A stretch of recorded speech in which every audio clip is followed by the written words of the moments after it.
यह कहानी एक किसान रमेश को दर्शाती है। इस कहानी में रमेश के संघर्ष की बात की गई है। आइए रमेश की कहानी को ध्यान से देखते हैं। एक साधारण किसान जो हर दिन सूरज की पहली किरण के साथ अपने खेत की ओर निकल पड़ता है। उसके हाथ में हल है और मन में उम्मीद। रमेश खुद से बड़बड़ाते हुए, इस बार अगर फसल अच्छी हो जाए तो कर्ज भी उतर जाएगा और घर की हालत भी सुधर जाएगी।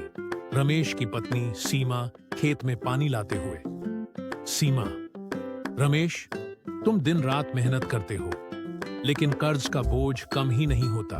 रमेश, भगवान पर भरोसा रखो। सीमा, मेहनत रंग लाएगी, बस इस बार अच्छी बारिश हो जाए। नरेटर, लेकिन कुदरत के भरोसे खेती करने वालों की किस्मत भी कुदरत पर ही निर्भर करती है। इस बार भी बारिश नहीं हुई, फसल सूखने लगी। रमेश के चेहरे पर चिंता की लकीरें गहरी हो गईं। पहला किसान, सुनो भाई, सरकार ने इस बार कुछ नई योजनाएं निकाली हैं किसानों के लिए। दूसरा किसान, लेकिन वो योजनाएं मिलती कहां हैं? कागजों में तो बहुत कुछ होता है, पर हमें क्या फायदा? रमेश, अगर हम एकजुट होकर मांग करें तो शायद हमें भी योजनाओं का लाभ मिल सके।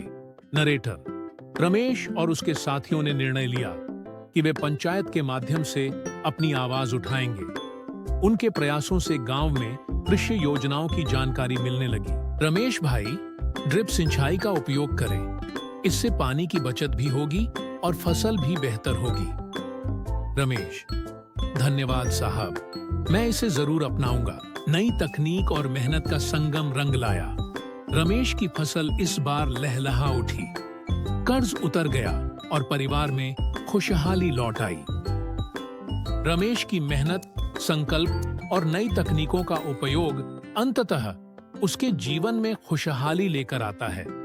यह कहानी हमें सिखाती है कि चुनौतियों का सामना धैर्य और नए तरीकों से करना चाहिए।